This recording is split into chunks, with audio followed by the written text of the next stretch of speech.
Today in this video clip we will see or continue to see the provisions in the 20th Amendment draft to the Constitution. Up to now we have seen or discussed the clause number 12. Today we will start from clause number 13. Clause number 13 amends the Article 65 of the Constitution. The legal effect of this amendment is to appoint the Secretary General of Parliament by the President. Earlier, the present situation under this present Constitution, Secretary General of Parliament is appointed on the recommendation of the Constitutional Council. But now the Constitutional Council replaced by Parliamentary Council. The Parliamentary Council has no such big, very binding power. Only the President may seek the observation from the Parliamentary Council. He may or may not accept those observations. That's just an observation. But that's why the section here amended by the omission of certain words on the recommendation of Constitutional Council, because the President himself will appoint the Secretary General of Parliament. That's one thing that we have seen. Now we will move to clause number 14. Clause number 14 amends the Article 70 of the Constitution. The legal effect of this amendment is to give the power to the President to summon, prorogue and dissolve the Parliament. Now when you see here the existing provision, the President shall not dissolve the Parliament until expiration of 4 years and 6 months. Or otherwise the Parliament must request by a resolution that also should be passed by 2/3 majority in the Parliament. Then the President may dissolve the Parliament. But now these proposed amendment, the proviso is repealed. Because of that, the present after this 20th Amendment, or in terms of 20th Amendment draft, after expiration of 1 year, President has the power to dissolve the Parliament. Now the present context is that President cannot dissolve the Parliament for 4.5 years. Now that part is repealed. Because of that, now after 1 year only, after 1 year, President can dissolve the Parliament. Then we will move to clause number 15. Clause number 15 amends the Article 78 of the Constitution. The legal effect of this amendment is to give some more. Actually, the period is given here for 7 days. Now the President I will explain this way. The bill shall be published 14 days before it is placed on the order paper. That's the provision now in the Constitution. Because now the time period given, first of all you must publish. Now this, when you take this one, 20th Amendment also, just published. Now for 14 days cannot do anything. After 14 days only, this draft may be placed before on the order paper. That's 14 days period by this amendment reduced to 7 days period. It was like that, but thereafter, the 19th Amendment, the period is extended for 14 days, now again reduced to 7 days. But there is another new paragraph inserted in this section, Article 78. Article 78, paragraph 3 inserted by this amendment. Paragraph 3, I'll read the paragraph. Any amendment proposed to a bill in Parliament shall not deviate from merits and principles of such bill. Now the issue here is, you can't, once the bill published, now say suppose the 20th amendment published. Now we see that this is a bill, this is a scope of the amendment. Now the minister cannot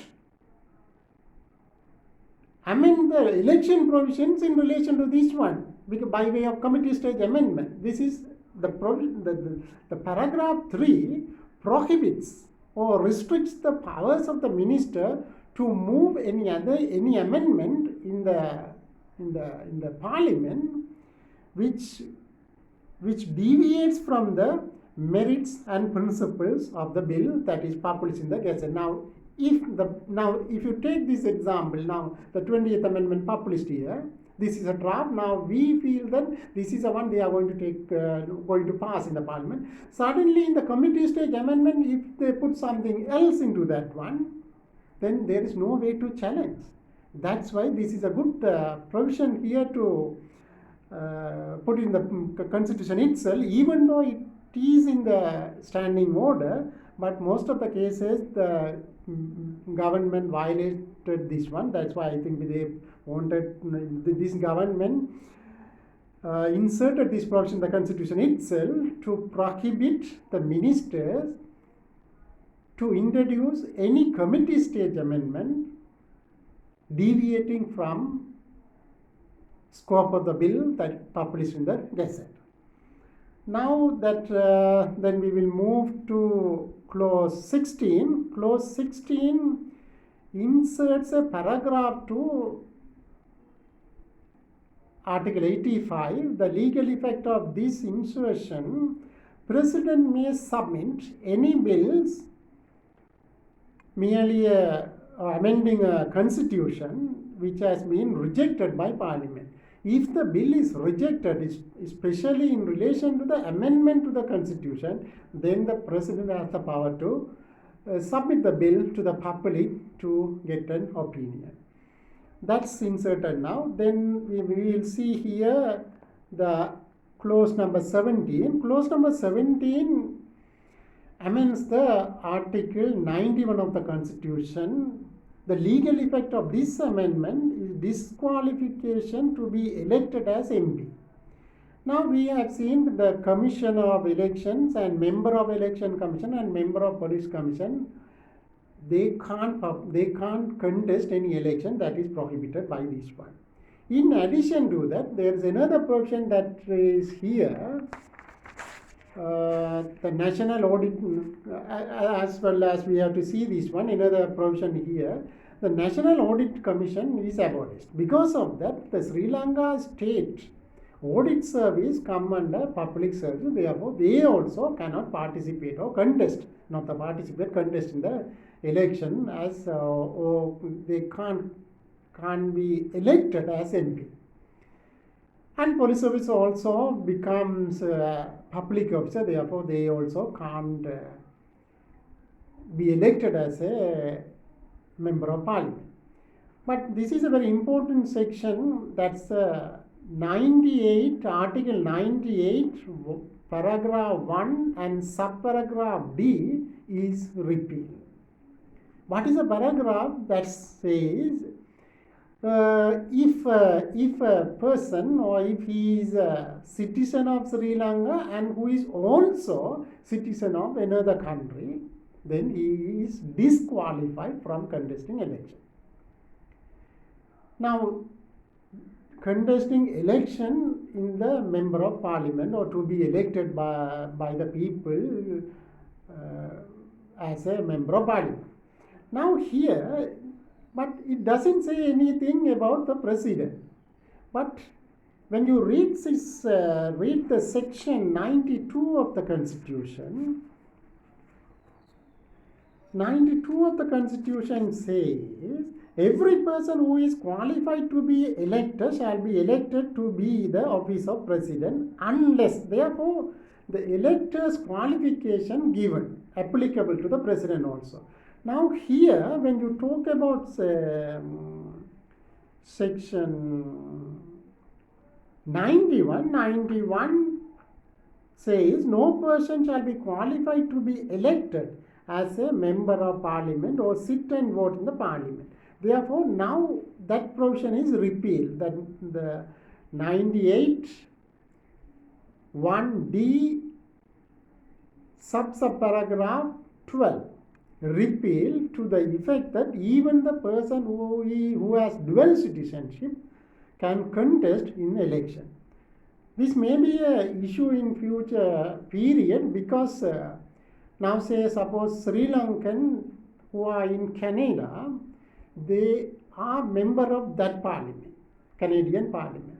At the same time, they may have the dual citizenship in Sri Lanka. In that time, on those cases, they can contest in Sri Lanka also, and they become a member of parliament. In those cases, they can be a member of parliament Canada as well as in Sri Lanka. That possibility is here anyway. That we will see. I think we are going out of the discussion. Now we will come back to here. Now we will move to this clause number 18. Clause number 18 amends the Article 93 of the Constitution as it is amended. This is reduce the age to be elected as a president. The disqualification for the election as president. In that case, earlier it was 30 years.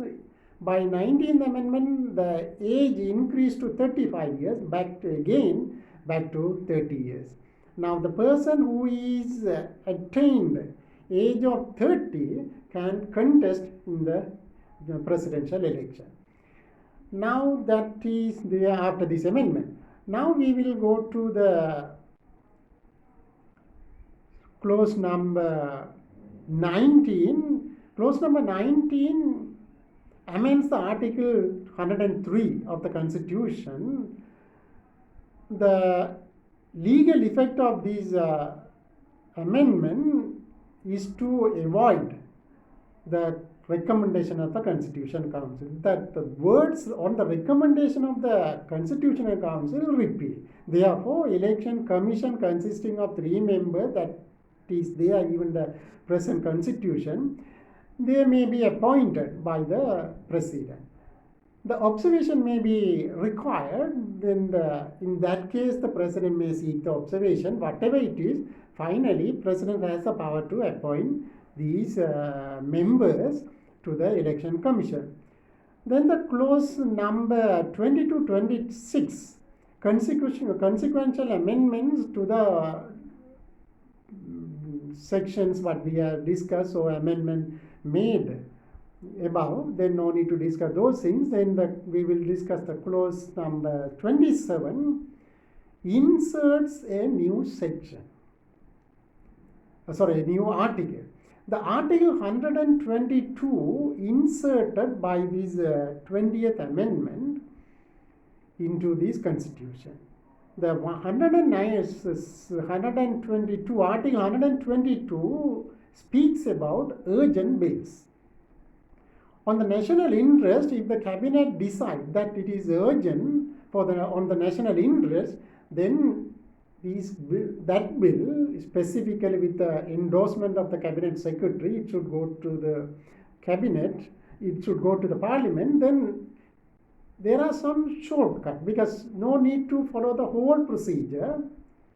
After drafting this law, no need to publish in the Gazette, as immediately the president refer the matter to the Supreme Court. The Supreme Court must give its determination or decision within 3 days' time. After that, it may be placed on the order paper and pass it immediately after. That issue is there. Now that provision incorporated into this amendment. Then clause number 28-31, again consequential amendments made because of the amendment made earlier. Now we will see the clause number 32-39. All these clauses talks about the repeal of Audit Service Commission. When you see the section or the articles repeal under this one, Article 153A to 153H, all these articles repealed by these proposed amendment draft. Actually, those provisions simply we can say the Constitution of Audit Service and functions of the Audit Service Commission and the meeting of the Audit Service Commission, all these provisions gone because Audit Service Commission abolished. Now we will move to clause number 40. Clause number 40 amends the Article 154 of the Constitution. The legal effect of this amendment, Auditor General shall be appointed by the President. That's here. And also here we must see another interesting point here. Auditor General generally audit all the government department. But here the present context, present situation, the office of the Secretary to the President, that is a Secretary's President Fund and everything comes under that one. And office of the Secretary to the Prime Minister, the Prime Minister's expenses, all these things come under that one. Those two matters presently should be audited by Auditor General. Now those two office removed from the audit. Now those fund or those public fund not under Auditor General duty, because Auditor General will not audit those two expenses or the fund.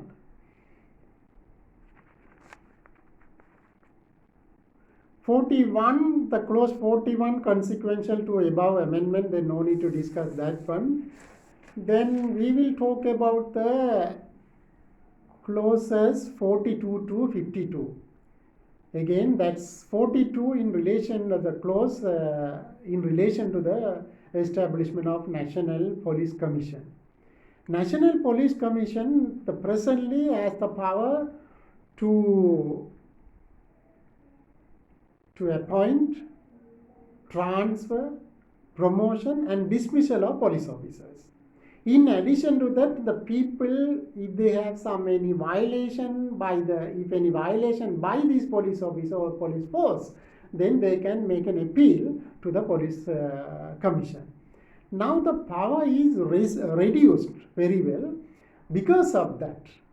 Now there is the police commission does not have the power to appoint, transfer and disciplinary control, conduct the disciplinary control and dismiss these police officers. Those powers taken away from the police commission. Now police commission has the power only to hear the appeals from the public against the police officer or against the police forces.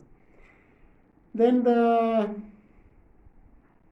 who is going to appoint these police officers? Again, it is vested to the Public Service Commission, which has the power to appoint, transfer, conduct the disciplinary inquiry and dismiss a police officer.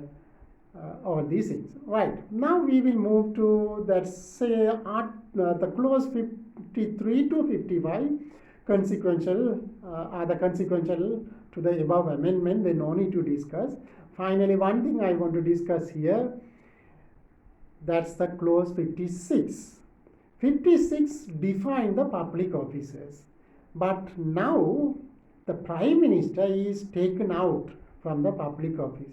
That is the only final thing that I have noticed here. Then on all three videos, now we have discussed everything very clearly. If you have any doubts, you can write or you can ask any clarification in the comment, then I will give the reply. And also I would like to say, this is the draft published in the Gazette. This will be placed on the order paper after 14 days. Thereafter 1 week, there must be a first reading.